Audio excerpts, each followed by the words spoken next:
El presidente de China, Xi Jinping, terminó su visita de alto perfil a Europa en medio de las preocupaciones en el viejo continente por el apoyo de Pekín a Rusia en su invasión a Ucrania y por la inundación de los mercados europeos con vehículos eléctricos chinos de bajo costo. Las consecuencias del viaje, importante, como han calificado también medios chinos, de la visita del presidente de la República Popular China, Xi Jinping, a 3 países europeos. Recordamos que el principal ha sido con Francia y también ha estado en Serbia. Serbia no pertenece a la Unión Europea, pero igual tiene inversiones importantes chinas. Concretamente, este primer viaje de Xi Jinping a la región desde 2019 ocurrió en medio de sospechas de que China busca aprovecharse de las divisiones que sufre Europa, y para algunos analistas el itinerario escogido por Xi Jinping no ha sido casual. Recordamos algunos de los temas: la guerra en Ucrania y los autos eléctricos chinos, que son baratos.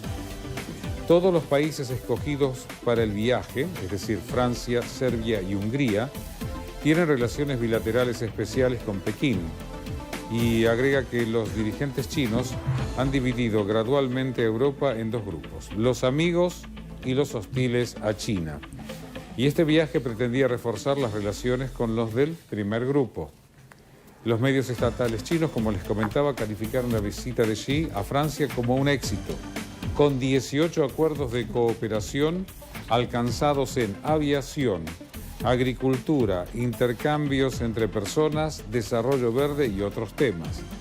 La visita de Xi Jinping tomó cursos más amables en Serbia y Hungría, países que han recibido inversiones chinas y a la vez tienen estrechos vínculos con Rusia. Y como también les comentaba, Serbia no es miembro de la Unión Europea. La visita del presidente chino a Belgrado proyecta una imagen del líder chino como una figura clave, no solo para la Unión Europea, sino también para los vecinos de la Unión Europea. Sobre Ucrania, Pekín aún tiene que convencer a sus interlocutores de que no está apoyando a Rusia. Continúa el juicio contra el expresidente Donald Trump, y donde se espera el testimonio de uno de los testigos estrella de este proceso, Michael Cohen. Y seguimos precisamente en la Gran Manzana, donde hoy continúa el juicio criminal contra el expresidente Donald Trump y donde se espera el testimonio de uno de los testigos estrella de este proceso, Michael Cohen, quien ya se declaró culpable en relación con el caso y ya cumplió más de 1 año de cárcel. Pero, ¿quién es Michael Cohen? Cohen es el ex abogado personal de Donald Trump, quien se declaró culpable de 8 cargos, incluyendo evasión fiscal y de mentir al Congreso. Es uno de los testigos claves de la Fiscalía en este caso, uno de los varios frentes legales que tiene abierto Donald Trump. La ansiedad es uno de los tantos trastornos de la salud mental que se dispararon tras la pandemia de COVID-19. Los más jóvenes se vieron particularmente afectados y surge el interrogante: ¿cómo protegerlos ante este panorama? La ansiedad es uno de los trastornos de salud mental que más ha aumentado durante los años recientes, en parte por la pandemia de COVID-19. La Asociación Estadounidense de Psicología define a la ansiedad como una emoción caracterizada por sentimientos de tensión, pensamientos de preocupación y cambios físicos como el incremento de la presión sanguínea. Ahora bien, ¿cómo se manifiesta la ansiedad en adolescentes? Para analizar esta y otras cuestiones, le doy la bienvenida al doctor Ángel Ruiz, neuropsiquiatra y actual presidente de la Sociedad Mexicana de Neurología y Psiquiatría. Gracias, doctor, por estar aquí con nosotros. Tengo entendido, doctor, y corríjame si no, que esta situación, ansiedad, depresión en adolescentes, en jóvenes, 18, 25 años, viene en aumento año tras año, ¿es cierto? Es cierto, desafortunadamente eso lo habíamos venido observando aún antes de la pandemia. Esperábamos este repunte de las enfermedades mentales. Sin embargo, obviamente después del aislamiento social que tuvimos, se ha incrementado esa frecuencia con que observamos en adultos jóvenes y adolescentes y niños también, la frecuencia con que se presenta la ansiedad. la depresión y un poquito fuera del aire comentábamos, y el suicidio, que es algo que a nosotros nos preocupa muchísimo en toda Latinoamérica y en nuestro país, en México. Ahora, esto se ha dado mucho también. ¿Por qué se está dando, doctor? ¿Y por qué lo de ahora es diferente a lo que pasaba antes, por ejemplo? Probablemente uno de los datos es que ahora tenemos como mucho más rápido acceso a la información, ¿no? Que antes no teníamos tan rápido los datos demográficos. Y la otra es que sí, efectivamente, hay como otros factores. Nosotros generalmente en salud mental definimos como multifactorial las enfermedades mentales. Entra los aspectos sociales, entran los aspectos genéticos, aspectos económicos, entre ellos, por ejemplo, algunos factores de riesgo, por ejemplo, abuso físico, sexual, psicológico, el famoso bullying actualmente, etcétera. Son factores que se conjugan y hacen que con un estilo de crianza en donde probablemente ahora estemos como muchos más enfocados a poder expresar más emocionalmente nuestro estado mental. Y a esto se le puede sumar, doctor, las redes sociales, por ejemplo. Algunos dicen que es un elemento tóxico. ¿Usted lo cree? Sí, las redes sociales son, depende cómo las usemos, aliados y enemigos, ¿no? Sí, efectivamente, el pasar mucho tiempo en pantalla hace que tu cortisol esté elevado mucho tiempo y estar retroalimentando continuamente haga que tu estado emocional no sea tan estable por el exceso de cortisol. Entonces, eso también lleva mucho estrés hacia el organismo. Si tú no estás adecuadamente bien en tus emociones, puede esto también descontrolarte.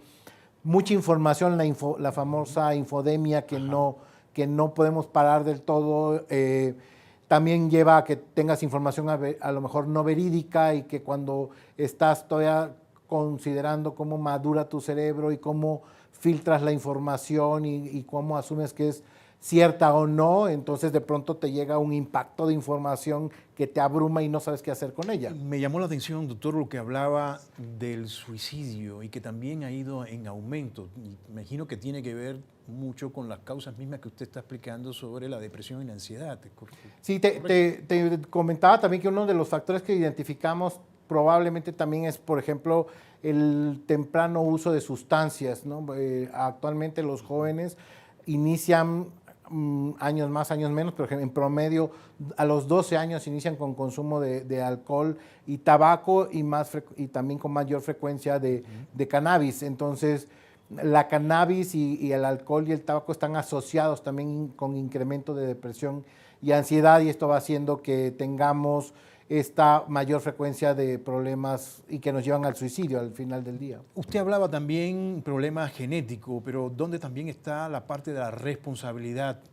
Hogar, escuela, ambientes, relaciones, en fin, o una mezcla. Es una mezcla porque al final del día una de las cosas que podríamos identificar que se ha perdido mucho es el sentido de comunidad, ¿no? O sea, como que estamos tendiendo a ser como más individualistas, ¿no? Como grupo familiar, y no estamos perdiendo mucho de estar como integrados a una sociedad, a ser sociedades mucho más grandes, ciudades más grandes. Perdemos ese contacto social que probablemente años atrás teníamos y que esta comunidad nos acogía, ¿no? Y eso se está perdiendo un poco o un mucho, y esto no nos permite tener como probablemente identidad, o también la globalización de la información y de la cultura también hace que perdamos valores culturales y específicos, doctor, de nuestra comunidad. ¿Qué nos aconseja, por una parte, y qué no se está haciendo de parte quizás de todos estas responsabilidades, de parte de la familia, el hogar, de parte de la escuela, de parte de la sociedad, del Estado, con políticas públicas, en fin, no sé? Sí, las políticas públicas a nivel de México y Latinoamérica deberían de estar orientadas precisamente al incremento del fortalecimiento de la salud mental, ¿no? Actualmente se está haciendo en muchos países de Latinoamérica, pero todavía nos falta muchísimo por hacer. ¿Qué cosas que nos faltarían, por ejemplo? ¿Qué nos faltaría? normalizar más hablar de salud mental, o sea, al igual que hablamos de otras Como enfermedades. no hablar de esto como un problema así bajito. Exacto. ¿No? Es que él parece que tiene algún problemita. No. Exacto, no, sino más bien Enfrentarlo. normalizarlo, democratizarlo, hablarlo en familia. Afortunadamente ya vemos espectaculares en donde nos dicen, habla de sexualidad, habla de salud mental, habla de suicidio con tus hijos. Eso es lo que todos los padres deberíamos estar haciendo con nuestros hijos, ser solidarios con las personas que están sufriendo, sí estar muy en contra de acosar a otras personas, de hacerlos sufrir. ¿En la porque escuela, eso, doctor? en la escuela, que el famoso bullying, y como comunidad deberíamos de estar todos en contra de que no deberíamos de abusar de los demás, ¿no? Hablar de que precisamente el abuso sexual se lleva desafortunadamente con gran frecuencia en la esfera familiar por gente conocida, ¿no? Algunos de los países latinoamericanos son de los principales consumidores, por ejemplo, de pornografía infantil, claro. Y todo eso impacta en nuestra comunidad y todo eso impacta a nuestros niños y a nuestros jóvenes que finalmente van a acusar eso, convirtiéndolo en depresión y en ansiedad. Síganos en nuestras redes sociales donde compartiremos cada noticia de Cogedes para ti. Esto ha sido todo por el día de hoy. Nos vemos en una próxima edición de Noticias Digital Visión.